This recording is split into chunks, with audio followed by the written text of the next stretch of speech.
Come here. Get off.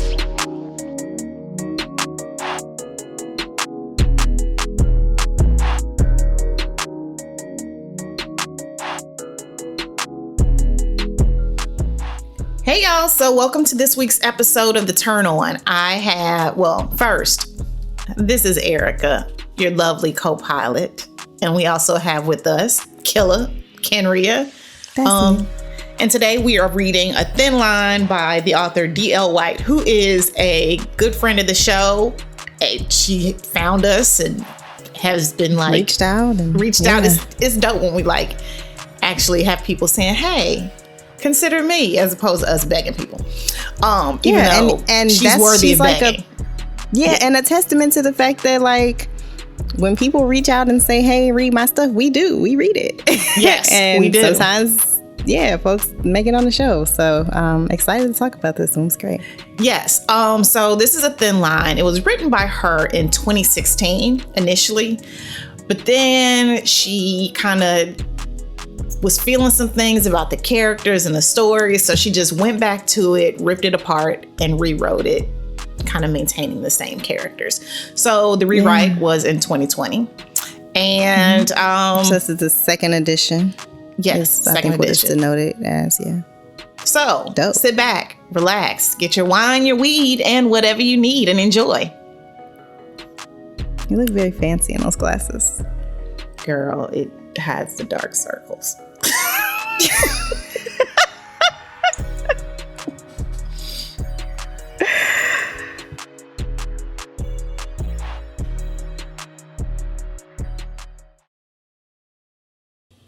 A Thin Line by D.L. White. Preston gathers the used towels and caps the oil, delivering them back to the bathroom. I crawl into bed, absolutely sated and fully relaxed.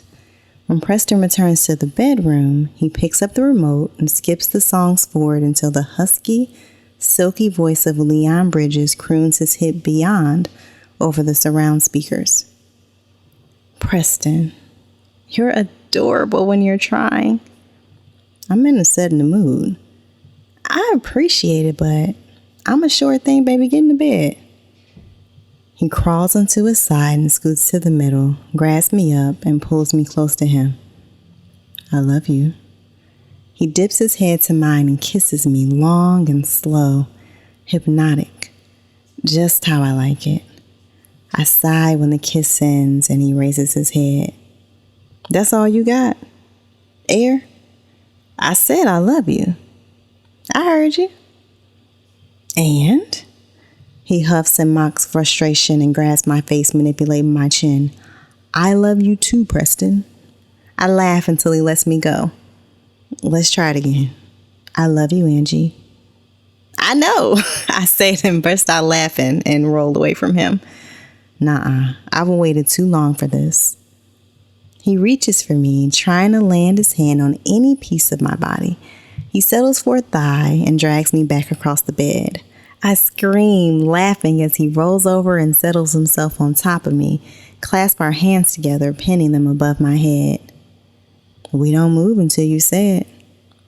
Then we don't move, Preston. You're so stubborn, Evangeline. I grunt. He knows what it does to me to hear him say my full name, especially when he's naked on top of me, so hard and hot. I want to wrap myself around him. Payback is a total bitch. He opens his mouth to respond, then closing it. Asshole Preston wants to come out and play, doesn't he? His eyes narrow as he glares at me.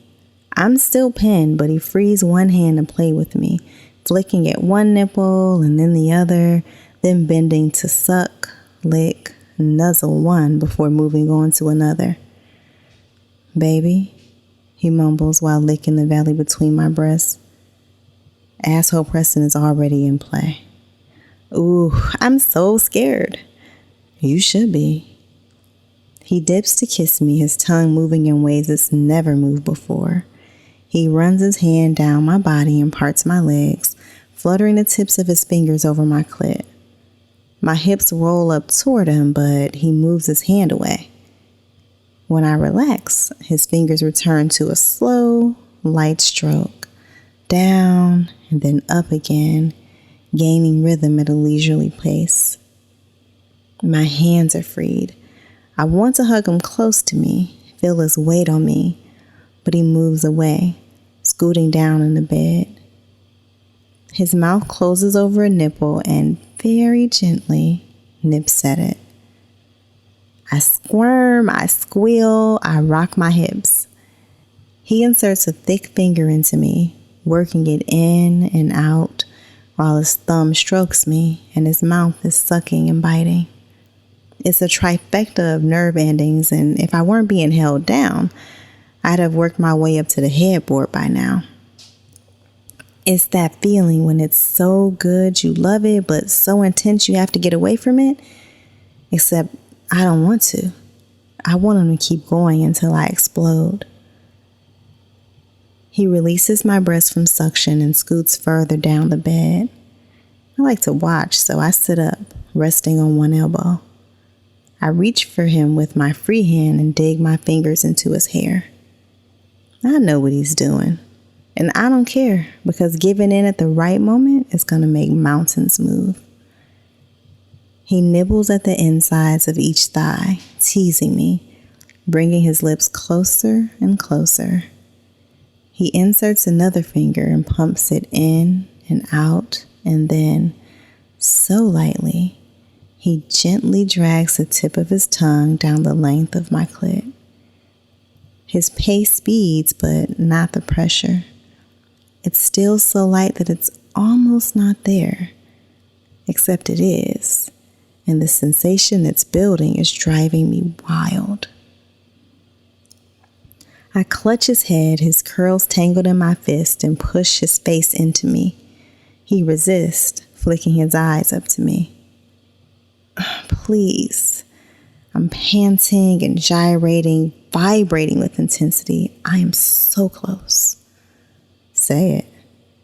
Let me come and I'll say it. Say it, and I'll make you come so hard you see stars. I angle my hips up, trying to make contact with him, but he dodges out of the way. Fuck! Finish, damn it! Say it and I'll finish. You wouldn't let me say it, and now you're holding me hostage until I do? You're stubborn. He snakes his tongue out and swirls it around my clit before he stops again. I groan and fall back, collapsing into my pillow. I want to come so bad I could scream, and I can fix that. But I want to drag it out a few seconds longer. You say it first. I've been saying it, he responds, his voice calm. I know this is driving him crazy. Today, I told you that you could say it, and you haven't said it enough to my liking. So I want to hear you tell me that you love me now. And if I don't, it'll be your loss again, because you never win against me. Unless I quit. I laugh, twitching almost uncontrollably. Asshole. I'm your asshole, and you love me. It's time. It's past time. I want this. I want him. Now. I do love you so much right now.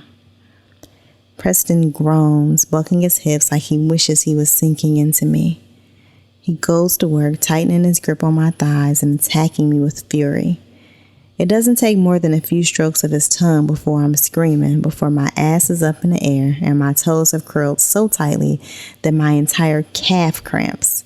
My body is on high alert, writhing and convulsing. It's better than I thought it would be. This man is the best I've ever had. Before I can come down, he moves up and slides into me, stroking long and hard. I lock my heels behind his thighs and my hands around his biceps, hanging on for dear life. He grunts in rhythm to his strokes, the volume rising the longer and harder he pumps. Watching him reach his orgasm sends me over the edge a second time. The return trip is just as nice. Preston is moaning, shaking as he comes down. He lowers himself to me, and I accept the weight of his body, of his sweat mixing with mine. His head rests beside mine as he pants hot air onto my neck. With the last of his strength, he cups my chin and turns my head toward him so our lips meet. "I love you," he whispers against my lips.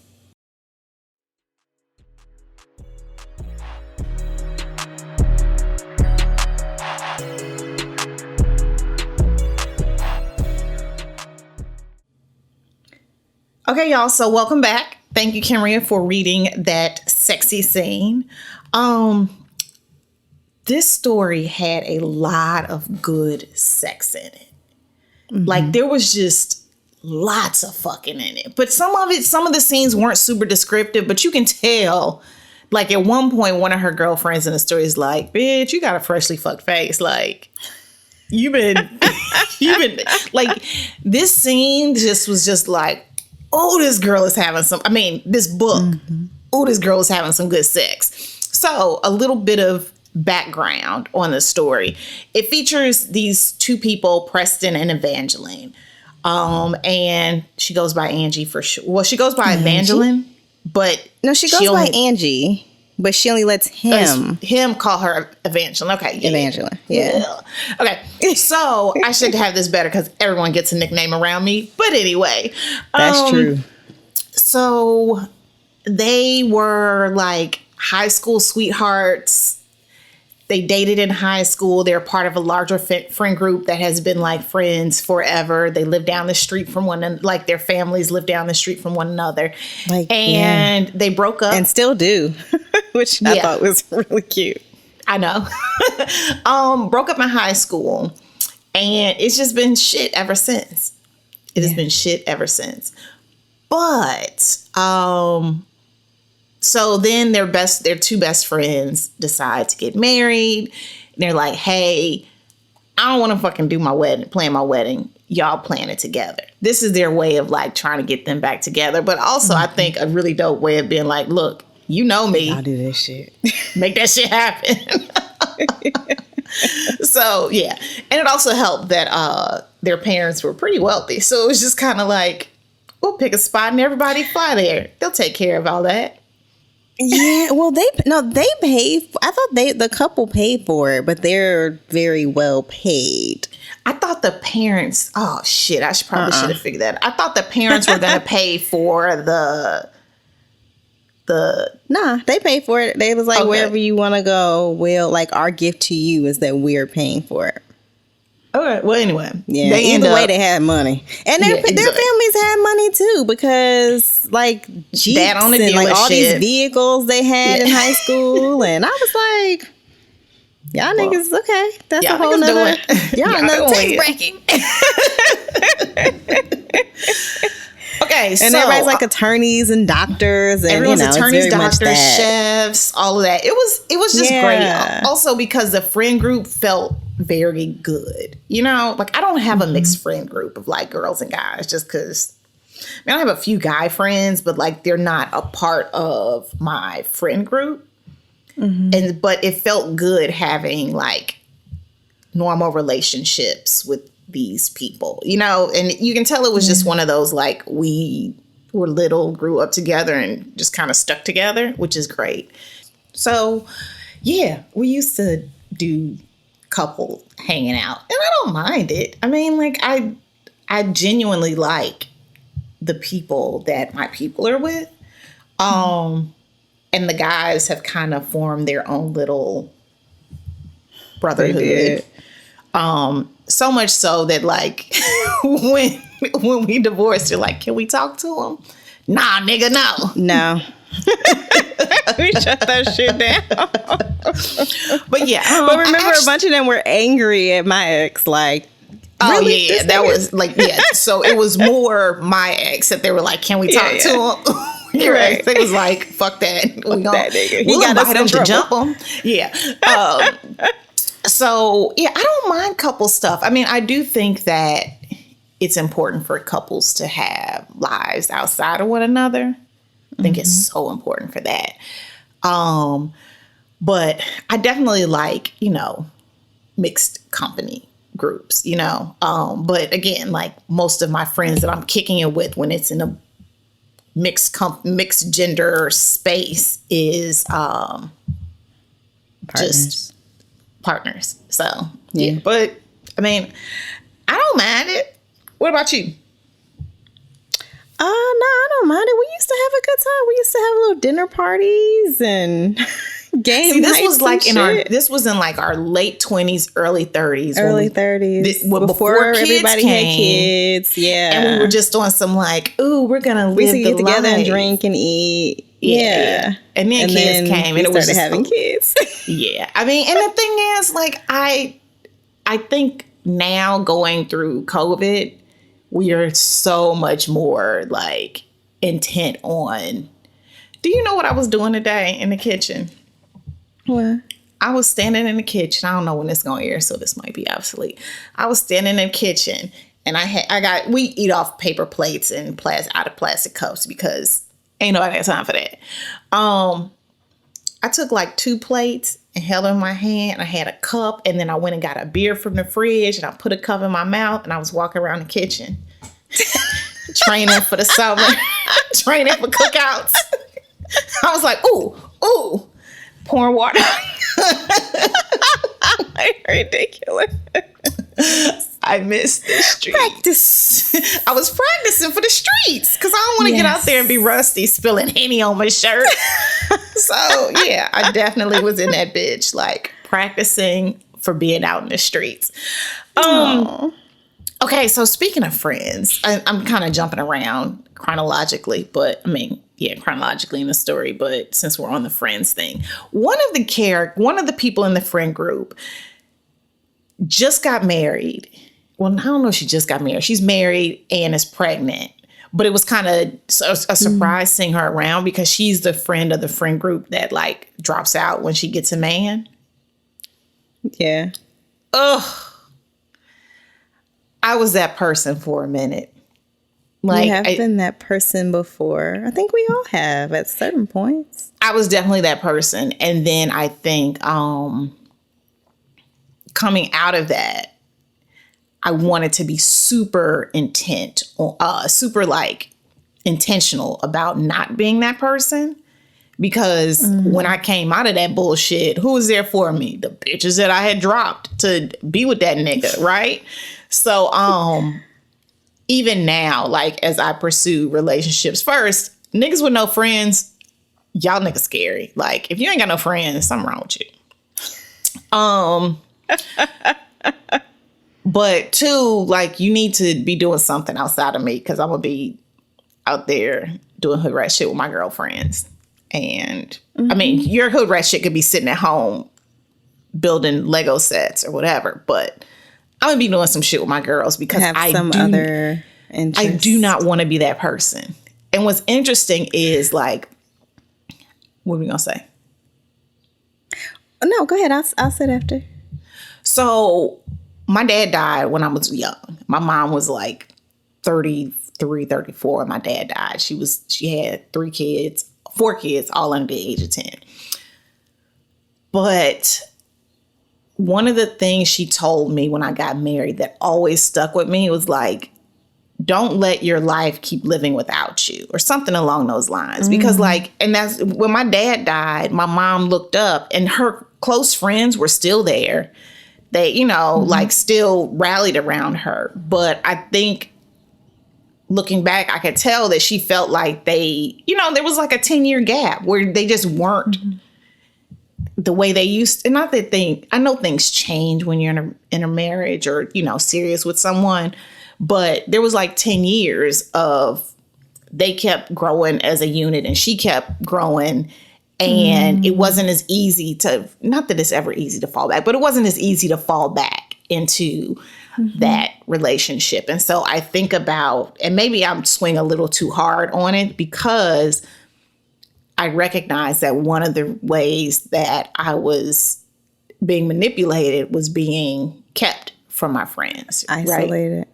Yeah. So what were we going to say? Same, actually.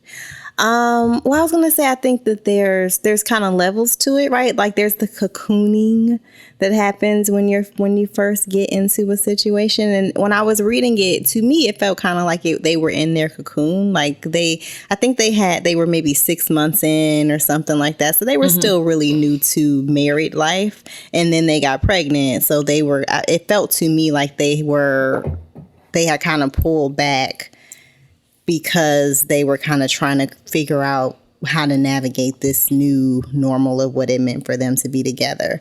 And then I do think that there's a balance you have to strike. Sometimes I do good at that balance. Sometimes I don't. Like, yeah, I'll say something. I will say something. If I'm not, yeah. Like, yeah. But so y'all will be downstairs, and then bitch. Remember, you showed up at my door and was like, such and such is on the floor. She can't get up. We need you.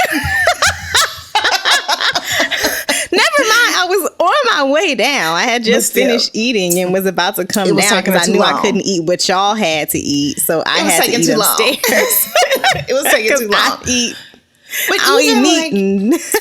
But yeah, I think about you will pull me. Our relationship, especially like when I first. So I think y'all know, Kenrya and I live in the same unit. A two-family house. Two-family house. In St. Louis, we call them two-family flats. But anyway, so we live in a two-family house. Kenrya lives upstairs. I live downstairs. And that makes it sound like I'm like a basement dweller. Not a basement dweller. I live on the first level. You're on the first floor, and you have the basement, and I live on the second floor. Yeah. So, and it was interesting because when I moved in, first, Kenrya started getting serious with her man friend right before we started moving in. And this was right when Tuka and Birdie came out. I was like, this is going to be Tuka and Birdie. Because I was definitely like the friend, like, come on, let's go get lice today. And Tuka's husband was like, can you stay at home a little bit? Now, I am waiting for the episode where I go out with your partner and we go to like my rich aunt's house and play with architecture. But anyway, so it was weird because soon as I moved in, it was kind of getting everything set up, like getting used to transitioning and, like the transition of being in a new neighborhood and all of that. And then I immediately got cancer. And so then you transitioned into caretaker, making sure everything was okay. And I missed having my friend, but at the same time, I felt like I couldn't take too much of you because I was already, it was already like Kenrya scheduled all her appointments or all her work stuff around my appointments and taking me here and taking me there. And so it was business. And then the podcast. So then I'm just like, I just want to see my friend and talk bullshit. But I felt bad because I'm like, I've already monopolized all of your time. I remember talking to my therapist about this, and she was like, just say something. And so I did. And I remember one day you like came down and was like, just like, we're about to go out, but I want to come sit with you and talk shit for a little bit before we go out. And I was just like, she loves me. Of course I love you. And I listened when you said something. Yeah. But so it's tough. This is a whole other topic, but this kind of goes back to, I think, a running theme on our show, which is vulnerability and being able to ask for what we want and not feeling like we're asking for too much from the people who we, who love and who love us and who care for us. It's definitely something that I struggle with all the time. And I know that it's something that you struggle with. Used to. In the midst of it. But I still do from some people. From you, I don't. Like, I ask, and I am 1,000% sure that if you can do it, you can. If you can't, you'll say no. And it's just that simple. And I love that about you. I do have friends that I know, like they have said to me, it's hard for me to say no to people. And so I feel bad even asking them to do something because I know, like, even if they want to, I don't need you inconveniencing yourself for me, because I have like a whole bench of people. Like I stay getting cut on. About to be immobilized for a while. So I have like this whole list of appointments, and I'm spreading the love to each different friend. Like, hey, can you take me here? Can you take me there? And I don't need you, like, if you can't do it, don't feel like you got to move some stuff. It's just, I thought you'd be cool to, like, it'd be cool to sit around with you while I get my cast cut off, Right. So I love that you do that, because it makes it so much easier to just be like, girl, can you? You'd be like, nah, I can't. Okay, cool. And we know that's not. That's the beauty of boundaries. And it's not a reflection of our relationship or how much I care for you. It's just that it's just like, I'll be busy sometimes. Bitch can't make it, And so right. I definitely love that about what we have. Yes. How did we even get here? We're talking about isolating ourselves. Isolating relationships. But then the other part of that is the being isolated by other motherfuckers. And I too have experienced that. And it's one of the key ways that manipulative people, try to, it's a form of emotional abuse, quite honestly, try to separate you from your people so that you feel as if you don't have a support system. It makes you more likely to put up with the things that they do and say to you, because you feel as if no one is there for you other than them. And they'll often tell you that I'm the only one who really cares. You'll never find nobody that'll do as much for you as I do. Yeah. I remember dating a guy and he told me that. And he was like, they don't care about you like that. And at the time I believed it. And not that I didn't believe that my people didn't care about me. It was just that I believed that everyone was just too busy to be worried about me. And again, I realized, nah, dog, that ain't how it goes. That's not how it's, at least with my friend crew. Like, and and when I started dating guys in the beginning, I'm like, look, my bench is deep, we strong, and we crazy. There's a reason that my name is Killer, is what I always come back to. But yeah, I think it's interesting. And I was going to say, kind of along the lines of this whole, manipulation and isolation. So the other day, the little person who lives up here came into the living room really upset. And she was like, my best friend, keeps calling when I tell her that she can't call because I'm doing work, and I told her don't call until such and such a time, and she does it anyway. And then when I say something to her, she says, oh yeah, I forgot you did say that, but actually you didn't really say it. And she was like, she keeps doing that and denying, like saying that I didn't say it and that she didn't agree. And I was like, okay. So I told her about the movie Gaslight and like explained to her what gaslighting is. Okay. So I need you to do that with my son, because he was like, what's gaslighting? And I was like, something you won't do as a man. I mean, but yeah, okay. I need you to help with that one. So I explained it basically by like, I didn't pull it up, but I did later, like telling her about the movie, which I think the version everyone knows, I think came out in 1944. And I just know this because I just looked that part up. But essentially it features this man who is a criminal, and he is with this woman because he's trying to get at her auntie's jewelry. And the way that he wants to do it is basically to get her committed. And so he tries to make her feel as if she is quote unquote crazy so that she can be committed, so that he can get control of her estate and get these, this priceless jewelry that she inherited from her aunt. He originally tried to get it from her aunt and was unsuccessful. And a generation later is trying to do the same shit. He is a committed criminal. And so one of the ways that he does that is that he is like in the attic fucking with the lights. This is back when they had gas lights. And it changes the light level in the rooms where she is. And when she remarks that it's dark, he's like, I don't know what the fuck you're talking about. Yeah. Mm-hmm. It's bright in here. I can see. You can't see. Maybe you should go lay down. Yeah. I think you're wrong. I don't see what you're seeing, that you're making it up. And that is essentially what gaslighting is. It is creating doubt in your mind on purpose that what you are experiencing as reality is not reality. And it is Frustrating. And I have been gaslit by a whole bunch of people from the time that I was a child. And so it was really important for me to use that as a moment to explain to her what that is, because it doesn't only happen in romantic relationships. And I told her, look, if one of my friends was gaslighting me, I wouldn't be friends with them anymore. I was like, but you can, this is a great opportunity for you to draw boundaries around what you'll accept from your people and what you won't. And if you have a conversation with her using I language and tell her how this makes you feel, and she is not receptive and doesn't change her behavior, then you may want to consider stepping back from that friendship. Like the things that I wish that someone had said to me, but my family was too busy gaslighting me to have those conversations. You know what?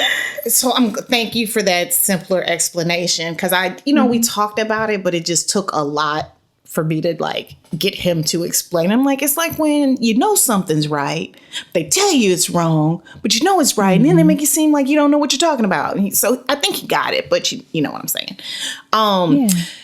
You describing gaslighting reminds me of when I first when I first divorced, when my ex-husband and I first began the process of divorcing, separating, there was a lot of discussion on whether or not, like, how much to share with our son.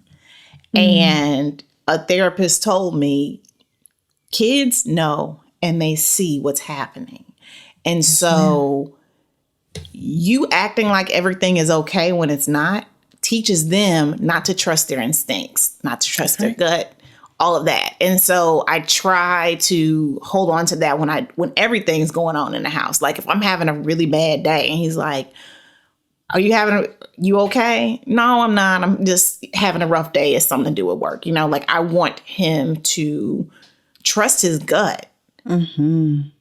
So for sure, because we learn really young from things like gaslighting or from people trying to protect us from things that we don't actually need protection from, not to trust our guts, the things that our body is screaming at us. And so then we grow up to be adults who, when we know that something is wrong, when we know that our partner is cheating on us, when we know that this bitch in the next cubicle is plotting and scheming on us, we don't listen. Because we want to be nice. Because we want to give people the benefit of the doubt. You don't owe these niggas nothing. You owe yourself so much more. Ain't nobody going to look out for you but you. So that's right. And that's not an endorsement for being selfish. It's an endorsement for self-care. Exactly. Okay. So they started dating as kids, right? And there was this scene in the book where Preston talked about how his dad found out that they were having sex. Was it his dad or his mom? Found out that they were having sex because he found a bunch of condoms in the back, like a whole bag. His dad was like, "Damn, how much fucking you doing?" Because it was like a trough of condoms in the car, which I thought was hilarious. Because I have a friend who said she got caught by her sister having sex at home, to which I was like, I think the fuck not. I've never had sex in my home. Like in my parents' home, in my granny's home. Never? First, there's always somebody. There was always somebody in my granny's house. I was 37 years old the first time I was in my granny's house and absolutely alone, and it freaked me the fuck out. So let's just put that out there. But second, there was always someone home. And then even if there wasn't someone home, no. My granny put the fear of God in me. The fear of God. There's no fucking way that I would have sex in the house. So I'm not getting caught in the house. But did you get caught having sex? No. I've never been caught. No, I've never been caught. But that whole moment so the condoms belong to Angie because she was like, I got a future. I got things to do. This is not, I'm not going there. And that was me. I think I told this story. Like I had been collecting condoms. I went to Finest, which was the grocery store in my town back then, next door to the CVS where I worked, because the condoms were cheaper. Everything was cheaper at Finest. And it was probably like 30 cents cheaper. But you know, CVS be expensive. Okay. So, you didn't get an employee discount? I don't remember. Okay, I don't think sorry. so. Yeah, I don't think maybe 10. Listen, I don't know. Don't get me the line. But I remember I went, or maybe I was just in bed. I don't know. But I know that I went over there and I bought them, and I bought some Nanoxynil 9 or whatever the hell it's called, the spermicidal KY jelly, because I was like, just in cases, I need to make sure that anything that gets through will die. And I was ready. Like, I was not playing around. And so we used all of that the first time. And that's how I discovered that I'm allergic to spermicide. And so that was the end of that. And I had to throw all of that shit away. And I had condoms that had spermicide with lubricant. Like, literally, oh my gosh, every layer is Durex was protected. The one that has spermicidal lubricant? I don't remember. I just remember that I was allergic. I remember I had a summer where I was allergic to a condom that I was using with this dude. My vagina was like on fire. Yeah, and I went to my doctor like, we've been using rubbers, and he gave me something, and she was like, you're having an allergic reaction. I was like, oh, okay. I don't remember how I figured out it was an allergic reaction, but I figured it out pretty quickly. I mean, we were obviously very careful, so I knew he hadn't given me anything, although he did end up giving me something. Nice. In a hot tub. Yeah. On some, come here, come sit on my lap. Were you in the hot? I mean, it was. We were in the hot tub alone. It was a hot tub. And can we blame it on him? Can we just say it was a crust in a hot tub? I was 18. No, it was not the crust in a hot tub. Right. I was 18, and he pulled me on his lap and did a little rub, and then I ended up with trichomoniasis. Yeah. Is that what that one is? Oh, it was bad. It was disgusting. Pussies are like little pockets. They are warm and damp creatures. They need care and tending. That trick just. But don't be putting them pussy but I didn't even have pussy. no. Sorry. Instagram niggas be selling everything to put up your hoo-ha. Oh, you don't have to put anything in there unless you want to, but all right. But so it wasn't even actual intercourse, and then that's how I ended up with my very first STD. Oh, we should do STD stories.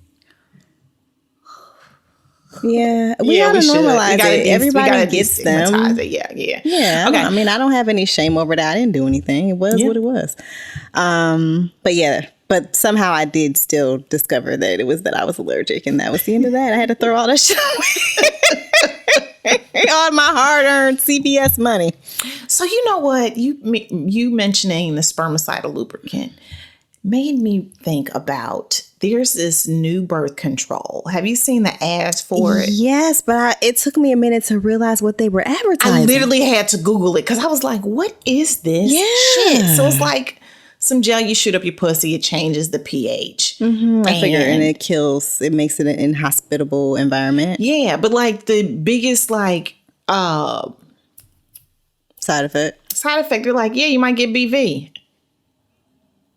I'm sorry. Yeah, I saw. So literally, my partner and I are watching TV, and that commercial came on, and he was like, "What the fuck is that?"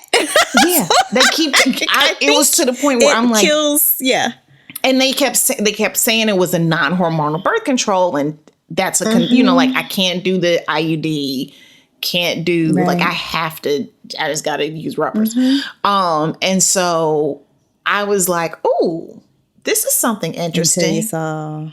Yeah, I just feel like we do so much jangling our pussies in order to accommodate men. And in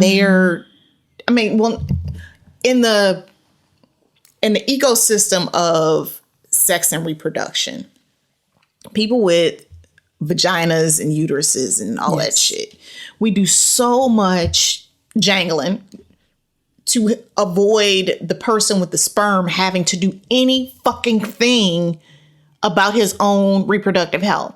And that shit bothers the fuck out of me. Like, I was reading in a magazine, or maybe it was another Instagram post, and they sell like this little thing. It looks like a little plunger. You go whoop whoop. The thing that sucks the yeah. And it's like you don't want to have a spill after having sex. That's what the fuck it is. Like, I just or a condom. it just bothers the hell out of me. Like, and like, I'm mad that this option probably works for some people. Like, hell, I was excited about it for a little bit, but and then I'm thinking, like, logistically, like, does it taste bad? Because you're gonna eat before you treat, you know? Right. Like, so then, do you have to use it beforehand, or can you use it after? I was wondering about that. You have to use it before. Oh, so then it's premeditated. You gotta you gotta it was anyway. It's just they don't make this. I was just thinking about the sponge, that episode of they don't do the sponge anymore? Seinfeld, about the sponge. No, remember they were discontinuing it, and Elaine, have you ever seen that episode? Elaine was all upset because they were discontinuing it, and that was like her preferred birth control method. Diaphragms, I guess, do the same, but none of those protect against STDs. Yeah. So okay. So yeah, parents caught kids having sex. I don't think I was ever caught having sex. Now I definitely was like kissing, making out, fondling my titty, and no dry humping because that's too much like sex. And I got caught by my uncle, but it was like my cool uncle. So he was like, "What y'all doing?" I'm like, "Nothing." We gonna go out to the park. We gonna go walk to the park. So yeah, that's what we did. Okay, I never get caught by nobody, but I was real on the low with mine always. You were Kenrya. You would have been like possessed with the spirit of your best friend in 10 years if you were to get caught. That's about it. Right. Okay. Looking at my notes. We're going to get to the anger in a minute because that's a huge part of this story. But when, you know how we went through that period where everybody was getting married. You were already married then, right? You were the first in the crew to get married. But do you think that let me not ask. I felt like, not that there was pressure from my friends or family, but I just felt like it's time to get married. And so I did. You know? It's one of the worst reasons to get married. Right. I mean, I thought, like at the time I thought we were, thought it was forever. But listen, I helped plan your engagement. Oh, you did. Thanks. Yeah, so, but got your ass dressed and everything. Girl, honey. Oh, yeah. Okay, so so I do think that, and I'd say this to like young people now, like, you going through a period where everybody getting married and having babies. Don't do that shit if it ain't for you. And everybody say, nah, I'm gonna wait till I'm... No, nigga. Because you're going to be on somebody's beach in Jamaica watching your homegirl walk down the aisle to All My Life. And then you're going to look over at your boo and be like, let's do this. Don't get swept up in that emotion because it's strong. And you know what's funner? That's just one expensive day. Yeah. You know what's funner? Breaking up with a nigga and it being easy and not having to like figure out how y'all gonna untie bank accounts and insurance and mortgages changing and things. Your name and So you know. Okay, so there was an That's incident. so funny. Our message is not wait to have sex. Our message is wait to get married. If you ever. Marriage is eternal. Sex is for a second. Okay, so the big theme in the book, there was an incident that happened between Angie and Preston. I'm not going to talk about what it was, but it was, I think, and so because of that incident, they like were just like not fucking with each other. Like, and on top of not fucking with each other, because I generally like all the characters that we come across in our books. Because I don't think we read any like Tyler Perry, like dark-skinned nigga with braids to the back, hurting women books. But yeah, like this was the first character that I was like, evil characterization. Yeah, we don't. This nigga a jerk. Like I could not fucking stand Preston. He's a fucking jerk. But I think there were two things at play. One, his natural, like his baseline is always jerk, right? And then two, his anger at Angie stemmed from a misunderstanding. Or maybe not a misunderstanding, but he sees it as a misunderstanding, right? Like he believes there was that an all-around lack of grace. Yes. And so I think that that's why he was so angry and so bitter and bitey and snipey towards her. I think it was deeper than that. I think he was genuinely hurt. I do too. I think that they both were genuinely hurt and neither of them knew what to do with it. Because they were super young, but then they grew and continued to be hurt and angry rather than having a conversation like an adult. This bitch is an Aries because this hoe know how to hold on to a fucking grudge. I was like, girl, ain't you tired of this shit? Because even I felt that, and you know I hold a grudge. I was like, girl. I hold a grudge so long, I forget what I held a grudge for in the first fucking place. I don't know, but I don't like your ass. Yeah, like I was like, for real, girlfriend, like you are a fucking Aries. Relax. Like she held on to that grudge forever. But yeah, I do think she lived in that grudge. She made that grudge her whole fucking personality. She was like, hey guys, I got a new address, 123 Grudge Lane. Yeah. It was Fuck bad. You, Florida, 22222. Yeah. I think her grudge came out of like some for real like betrayal.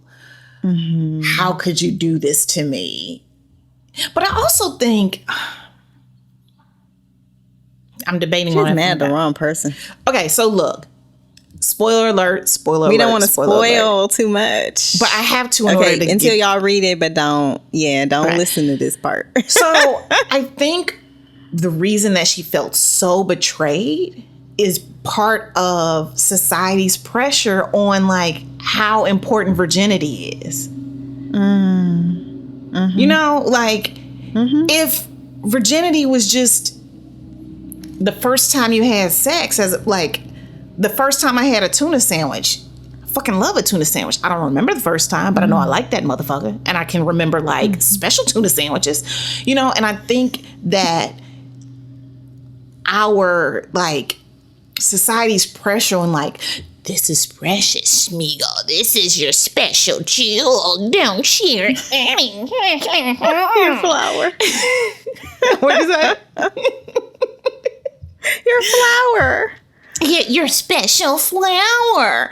I just feel like that also like just perpetuated like her anger. Like this was my virginity and I gave it to you, you know, and it's just like, So we tie all this back to what? Patriarchy And this weird fucking fascination with children and their genitals and what they do with them. And oh God, it's really disgusting to me. Yeah. It is. So yeah, I just, now that I'm thinking about it, I definitely think that was what it is. Just her feeling so betrayed because your first time having sex is supposed to be so special. Whereas it could have just been really special because that was like your first love, you know, like y'all had like a really good relationship.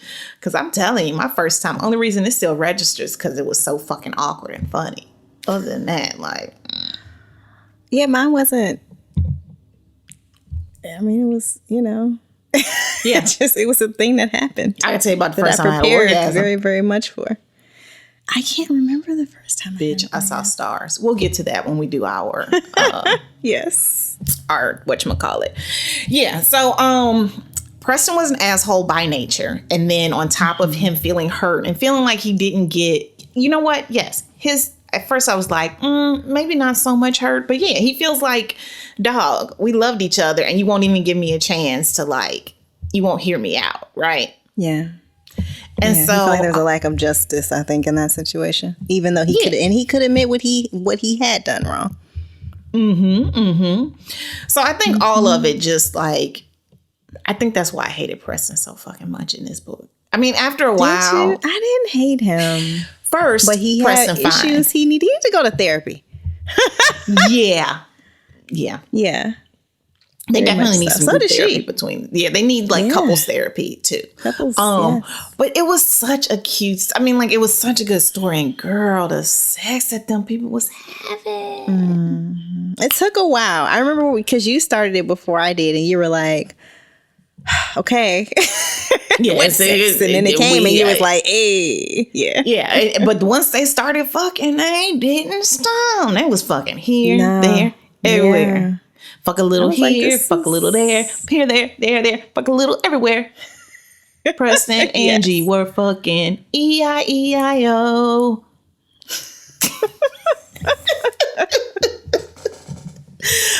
Yes. Okay, speaking of you, grudge holder for life, have you had like a misunderstanding with a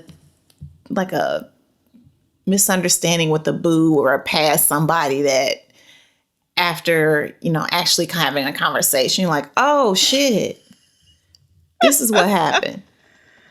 I mean, yeah, my current partner and I almost weren't together. Oh yeah. He was like, this nigga just said, fuck me. Yeah. Yeah. So on our second date, we were having dessert. He used to do pre-pandemic. He used to like do these elaborate like 3-part dates. Like we go do live music, then we go somewhere else and have dinner, and then we go somewhere else for dessert or whatever. And we were on the third part of our second date, which was having dessert. And he was like, so he basically wanted to have a conversation about what we wanted. And his whole thing, I love this man. I was there the whole time counseling Kenrya on the wrong shit. I was taking L on that one. I was like, fuck this. Don't do it. Be out. Continue your story, please. So he wanted to have a conversation about kids because I'm a few years older than him. Like 4, I don't know. And so in his mind, his understanding from being on the apps was he thought that I wanted to have because I said I wanted to have a kid, and I was filtering out folks who didn't want children. And he was like, I know that you want to have another kid, and I got to tell you, I'm not really ready for that. And I was like, okay. And to me, and there was a lot of other conversation, but ultimately what I thought that he meant was that he didn't want children. And I'm like, well, I already got a kid, so it ain't nothing that we can really do here. And what he meant, I found out later, was that he just needed a few years. He felt like he needed to get some things established before he, could feel, because he's a Capricorn and everything is about logic and finances. And he wanted to get to a certain place. Not the finance part for me. Before he, was ready to bring another kid into the situation. But all I heard was that that wasn't what he wanted. And so that was also the night that I was like, well, I told him I still want to fuck him. And and then that was going to be that. And we had decided to go out for New Year's that night. Like he asked me, I was like, I was going to ask you. And so we went out with you and some of our other friends and had a great time. Yes, as just friends. And because we had decided, this was all within the span of days. Yeah. So we went out to dinner before we met y'all. And he kept making little comments about how great it could be. But I had, decided that I didn't want it to go. It was very much those. And I remember meeting y'all and being like, yeah, I think I'm gonna have to cut this off because he catching feelings. And we had already had sex. And so I thought it was because we had sex that he was catching feelings and he wasn't going to be able to do the arrangement of us just being friends who had sex sometimes. And then his birthday was a few days later. And when I met him to take him out for lunch, I gave him a book about codependency, which he will never let me live down. She stay giving niggas that book. I mean, it was a life-changing book. However, yeah, but he did not need it. He's not codependent at all, but I thought he was. And he thinks books are horrible gifts. And to this day, he threatens to only give me books. And I'm like, nigga, I like books. That ain't a punishment for me. Don't threaten me with a good time, but whatever. Yeah.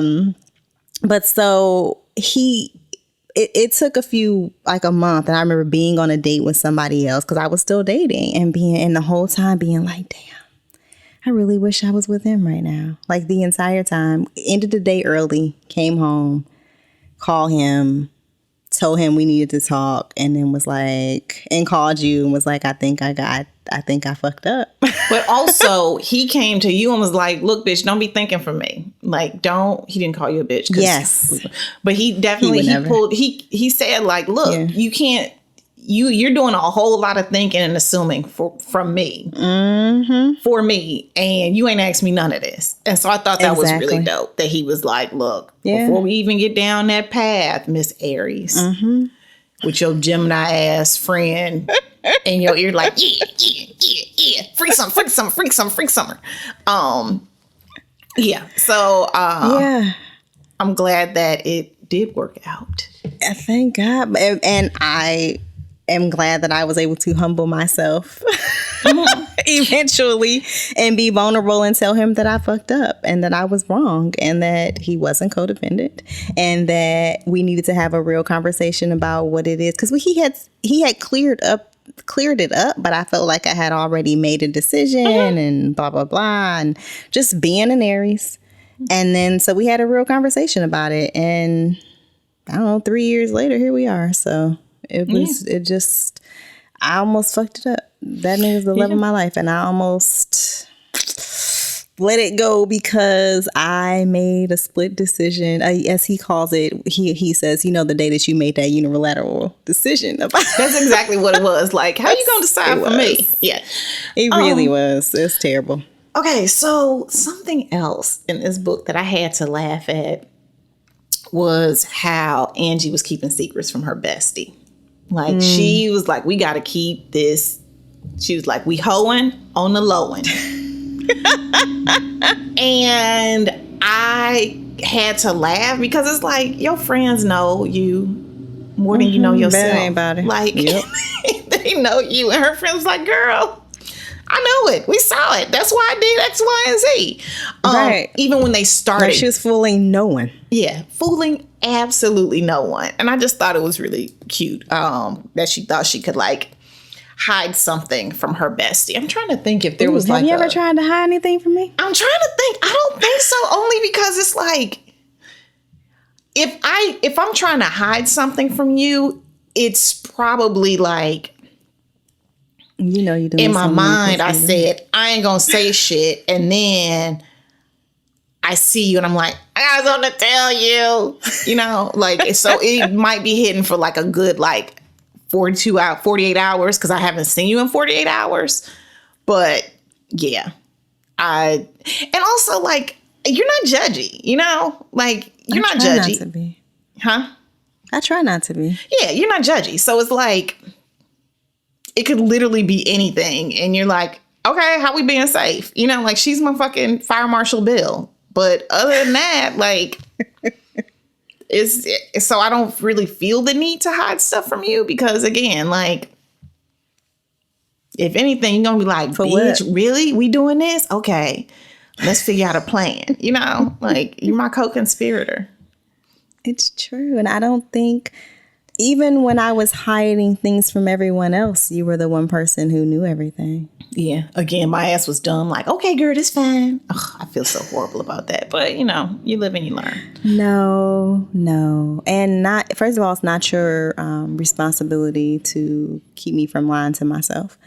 And Yeah, but there were moments when not in that situation, but in situations after that, even before I got my shit together, where you were like, I just want you to think about what you're doing. I want you to make sure that you're doing this for the right reason. I distinctly remember sitting at Panera and you having that conversation with me. Whoa. I remember that one decision that didn't play out. Wait, I want to know which one you took. We'll discuss it later. One? Okay. The one. Oh, yeah. The move. Listen. Okay. I'm sorry. I just still got thank so God triggered. that didn't happen. Yeah. Okay. Thank God So with that, look, we're going to take a break. And then we're going to go to our next segment called Kenrya, you're the What's turning us on? Damn, God. Okay. We're going to take a break. And then we're going to go to our next segment called What's turning us on? Dang. Hey y'all, today's a great day to start your own podcast. Whether you're looking for a new marketing channel, have a message you want to share with the world, or just think it'd be fun to have your own show like us, podcasting is an easy, inexpensive, and fun way to expand your reach online. And Buzzsprout is hands down the easiest and best way to launch, promote, and track your podcast. Your show gets put online and listed in all the major podcast directories like Apple Podcasts, Spotify, Google, literally everything, within minutes of finishing and uploading your recording. We use it here for the Turn On, and I can truly attest to the fact that it's pretty fucking dope. Podcasting isn't hard when you have the right partners, and the team at Buzzsprout is passionate about helping you succeed. So join over 100,000 podcasters like us who are already using Buzzsprout to get their message out to the world. Just click the link in our show notes and you'll be able to get your own account set up. And if you sign up for a paid plan, you'll get a $20 Amazon gift card and support our show. Let's create something great together. Sign up for Buzzsprout today.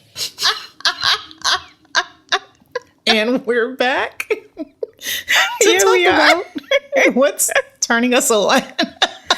Oh, Lordy. What's turning you on, Kenrya? Okay, so for those of you who follow us on Instagram, which should be all of y'all, we're on Instagram at the Turn On Podcast. Mm-hmm. We did a 12 days of Christmas thing at the end of 2020. And this is one of the products that I talked about. And we wanted to resurface it because, like, legit, it's good. I love it. Yeah. So this thing came into my life because I'll be honest, it's not something that I would have thought to have just bought. Because I was writing for Prevention magazine at the time, and this company reached out and wanted somebody to like try the products and possibly do something if we liked them. And the story ended up not happening because the pandemic happened, but the products are awesome. So the company products help you is through called, the pandemic. Exactly. So the company is called Rosebud Woman. I do not love the name of the company, to be quite honest, because women are not the only people who can use these products. And I just think it's not expansive enough of a name for the product. But basically, the whole thing behind this company, and this is the kit. Can y'all see that? Yeah. Ooh. Yep. Mm-hmm. Is that, you know, we have these things that we do to take care of ourselves in all these other ways, right? We have wash day where we spend hours taking care of our hair. We have skincare regimens that we do in the morning and the evening. We put lotion on our bodies and oil on our bodies to keep them soft and supple. But we don't really do anything for our genitals that is just like kind of, about care. Right? Usually it's related to there's something going on down there or you're having sex, whatever. But this is their whole thing is that we should be making time to care for our bodies. So it's some of the products are preventative and some of them are reactive. So in the kit, the ritual kit, which is the thing that I just held up, there's 4 different things. I'll talk about the 3 that I use. So the first is honor, which is basically like a balm that you are supposed to use to keep things soft and supple. Chapstick. So it's like chapstick for your vagina. Yes. And so it does Vagina, exactly vulva, that. or everything. Everything, the vaginal opening and the vulva, and actually you can use it on your anus your anus as well. Any tissues that may be getting stretched and may not be as moisturized as you would like them to be, you can use this. So even folks who don't have vaginas, I would think that this, because I use this anally as well, because that is a tissue that, what? No, I'm thinking. Okay, I gotta get the kit. Yeah, so it really is like, well, you can buy the products individually as well. Okay. I just happen to have the kit, and so you see, I be using it. It has. You got 2 fingers like.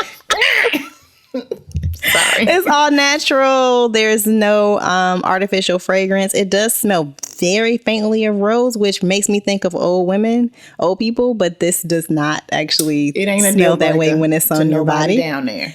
Yeah. And I'm worried about me. I just don't really like the smell of rose, but it dissipates. You don't smell anything. And it's natural. There's no artificial fragrances. And, I'm super sensitive to literally everything. So I couldn't use it if it were not. But of course, you want to test on your own body.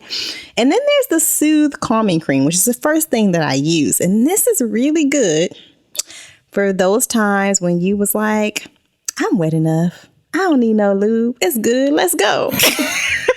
And your pussy was like, no, not in my house. That's my Dick and Dave. I love that commercial. Yes, I love that. I giggle every time that shit comes on like a child. It is really good for that after you done washed and want to it's just like a little for your tissues. Yes. That makes it sound like it's Dr. Bronner's. Really it's good. Not peppermint cream. It's not. No, there's no peppermint. There's no menthol. It's not going to burn, but it does soothe everything. And I find that it's really good after a session when I should have got up and got the lube and decided that I didn't want to.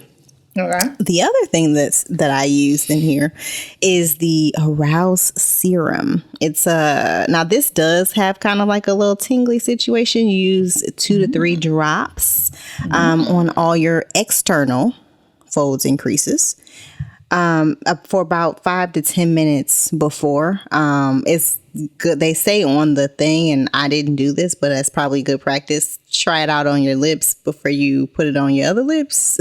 To see, so you can know what to expect in terms of how it's going to feel, because if you feel irritated, then don't use it down there. But so it comes in that little box. It's got this really great book called The Invitation, Daily Love for Your Intimate Self. And what I thought about was great about this is that so it kind of plays on that idea of a flower, which we were talking about, but it's called rosebud, blah, blah, blah. But so it has these fantastic drawings that kind of imagine the body as a flower. But I used it to give my daughter, who is an artist, a really beautiful look at like internal anatomy.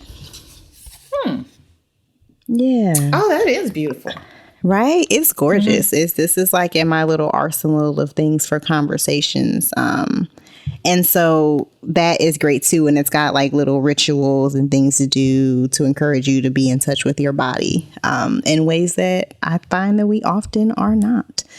So it's got, practical uses as well as larger uses. And if it is something that you are interested in using, especially if you are in menopause or otherwise dealing with dryness in that area, or if hormonal treatments are leaving you dry down there in any way, it's really good for that.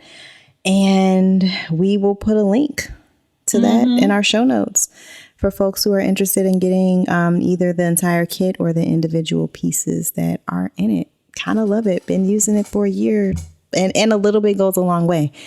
I have literally been using those for a year, and you can see that there's still so much in each one of the containers. And she's got a long man. way. She's fucking. I am fucking. Although I try to be good about getting up and getting a lube. But the Honor is really good to use every day. And it actually makes it so that you don't need the lube as much. Not that there's ever anything wrong with using the lube, because I use it 90% of the time. But it really does just make your tissues more supple. Supple. I love your analogy about it being like chapstick. So you don't have ashy ass vulva lips. And we don't want an ashy pussy. Not at all. All righty. Well, that wraps up this week's episode of The Turn On. This is Erica and Kenrya, two hoes, making it clap. Making it clap. Bye, y'all. I don't even try anymore. I'm not doing that with you. Bye, y'all.